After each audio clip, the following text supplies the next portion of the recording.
If you feel like a failure, like you're not living up to your potential, then I have some very powerful advice for you that you probably have never heard before. It took me years to figure these things out, and my goal is to show you why your life is not going so well, and then explain what you can do about it. My goal coming out of college was to be a filmmaker. Not just any filmmaker, but a great one. My idols were such legendary directors as Stanley Kubrick, Martin Scorsese, and Alfred Hitchcock. These were big shoes to fill, but I was sure I could do it. I was so sure because it was undeniable that I had natural talent, which can often be more of a curse than a blessing. My films were undoubtedly better than my peers. In fact, some of my shorts even became known outside of the film school after airing on local television. My ego became more and more inflated with every compliment that I received. It got to the point that I even looked down upon my friends and their films. This even included some very talented individuals who went on to become successful in their own rights later down the line. Basically, I couldn't wait to graduate college and get away from the losers around me who would never rise to the level of my greatness. Yes, my mind was full of toxic thoughts. I thought I had a surefire plan. I would make a short film in the hopes of winning a large film festival, and that would then launch my movie career. Miraculously, everything began to fall into place. I found an investor that was willing to provide funding. I also had a known actor lined up to star. The idea I had seemed like a winning one too, especially for the overly serious film festivals that I was targeting. The story was about a war veteran who was dealing with PTSD in some very strange and quirky ways. The only thing I had left to do was write the script. For some reason though, every time I sat down to write, a wave of laziness came over me. I usually would then end up watching a show or a movie or convince myself I needed to read a particular book for research. I kept trying to write over and over again, but with very little results. Not only did I have trouble focusing on the task at hand, but I could never decide definitively what direction the story should take. I ended up writing what seemed like 100 versions of the first page. Eventually, because I had nothing to show for almost a year of work, the project fell apart and the funding disappeared. Soon after, I took a job working graveyard shift at a video editing company. It would be years until I began pursuing filmmaking again. The first thing I need to clarify is what I consider to be a failure, which is a little different from just failing. Plain old failing is very useful and part of the learning process. I don't think this is a controversial statement. Failure, with a capital F, in my mind, is letting your fears control your life and quitting prematurely. If I had made my short film and everyone who watched it hated it, I would not consider that a failure. The fact that I never even began the first steps of creating and then quit for years is where the true failure lay. The awful truth, and this is going to sound harsh, is that you are a coward.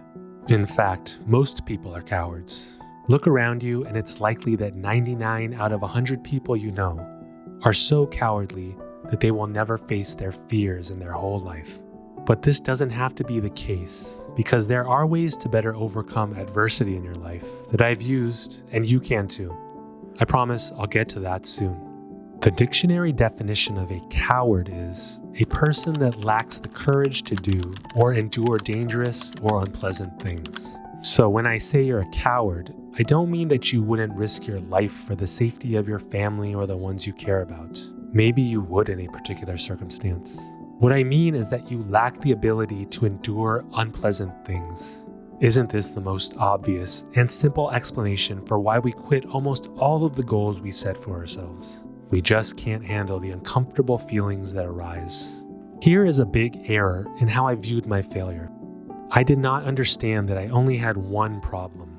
I thought I had multiple problems, like procrastination, perfectionism, distraction, and delusions of grandeur. The fact was that the only problem I had was that I was a coward, and these other behaviors were merely the symptoms that manifested themselves.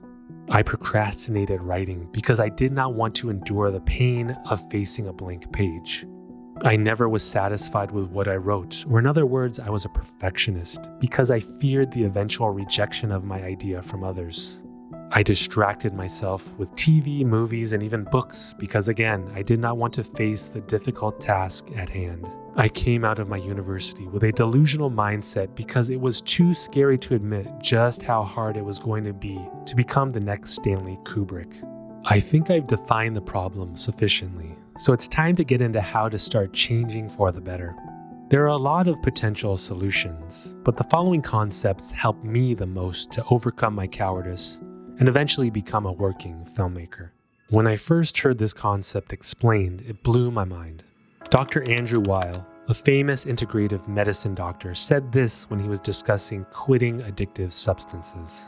You tell them to set a date to quit. That's the most important thing, because each attempt to quit, it doesn't matter if you succeed. It's making the attempt to quit goes into a reservoir of motivation that one day will be full enough that it's easy. One day they wake up and they look at stained fingers or a dirty ashtray and they don't want to do it anymore, and it's easy. There's no struggle. Have you actually thought about and truly accepted the fact that there is a container of motivation inside you that can be filled or drained? Have you realized that maybe you quit your goals so easily because there is an inner resource that you are lacking? It is an amazing insight because it allows you to understand what needs to happen in order to improve your life. I'll explain a bit more. When people fail to achieve their goals, whether it be their weight loss journey, their career aspirations, or their attempts at quitting addictive habits, something insidious happens. These failures chip away at our souls if we let it. They make us feel like we will be stuck where we are forever. Here's the truth though. Although it is painful to let ourselves down, the fact that we tried in the first place, and then we will try again tomorrow, is the important thing. Even if we fail 1,000 times, it's okay. This process builds up our motivation to the point where we will eventually find it easy to pursue our goals. It's as simple as that, but it's not easy. In fact, it's extremely difficult. Building motivation is just like building muscles in a gym. It takes a lot of work and suffering, but then you eventually start seeing gains. The key is to keep trying over and over again, even if it seems impossible at first. I constantly started and stopped film projects early in my career, but my saving grace was that I always kept trying. Even if I quit for a while, I would come back to the process. Eventually, I noticed that it became easier for me to finish screenplays or to complete the films or commercials that I eventually would end up producing. If I had known how motivation worked at an earlier age, it would have saved me so much time. There is something I should clarify. It is nearly impossible to build motivation up so much that you can rely on it every single hour of the day to get you through the painful work you need to perform. This is why building good habits is also important. It's undeniable, though, that without the proper level of motivation, you will lack the ability to consistently pursue your goal. This is especially true in our current environment, which contains so many distractions. So the next time you feel uncomfortable feelings when pursuing any goal, you should see this as an opportunity to build your motivation. You will probably still end up failing and quitting a lot, but if you consistently attempt to push through these defeats, eventually you will become unstoppable. If you were to just focus on pushing yourself and building up your reservoir of motivation, you could achieve so much. But there is another half of the solution that you could say is the yin to the yang of grinding away at a goal. It relates to the shifting of your consciousness. And I know that sounds very out there, but I promise that it's a very practical thing to attempt. The question to ask yourself is this: where does fear come from? Why do I feel uncomfortable sensations when I sit down to work on my projects or when I need to confront the idea of failing? The answer is that this fear stems from your ego in the psychological sense of the word. Our ego refers to our center of consciousness, which is responsible for our continuing sense of identity through our life. Our egos not only give us a sense of identity and self-importance, but guide us to make decisions for the purpose of survival. Much of our cowardice, our fear of unpleasant things, stems from our ego. For me, there was some part of my ego that didn't believe I was going to succeed in my endeavor. Even though I had delusions of grandeur, my ego still actively tried to protect me from failure. This is why it was so difficult for me to sit down and just write. If I 100% knew that I was going to succeed, I would have no trouble finishing my screenplay. The doubt that I felt manifested itself in the sense of uncomfortableness when attempting to work, and it led me to distracting myself. If we could somehow separate ourselves from our egos, it would help us to feel less pain in the first place. In other words, instead of white-knuckling our way through pain, we could attempt to lessen it at a deeper level. This is easier said than done. There are multiple ways to manage your ego, and psychological therapy is probably the most common. I'm not going to just tell you to go get therapy though. The following methods have been the most helpful for me, and they will help you as well. Most people think that meditating will make them calm, and that sounds nice, but it's not a very motivating goal. There's also much more happening. A fundamental thing that happens when meditating is that it will begin to show you that your ego is just one aspect of the nature of reality. I know this sounds abstract, but I'll try to explain a bit more. One of the things that happens when you're meditating, no matter what type of form you're practicing, is that you are actively disregarding that voice in your head that seeks to distract you. That voice originates from your ego, and when you train yourself to not listen to it, then you start to realize the hold that it has over you. This is the first step on a journey to realizing that there is something outside of your ego's awareness. Some people just call it silence. Some call it the subconscious, while others believe it's an actual energy field. It's too big of a subject to get into here, and maybe it's something that everyone should just really find out on their own. In any case, when the ego starts to dissolve in this process, our fear shrinks as well as a byproduct. I understand that meditating is very difficult for a lot of people. I would recommend committing yourself for 30 days to really see if you are just fooling yourself by telling yourself, I just can't meditate. I personally took a meditation class to get started, but I don't think it's necessary.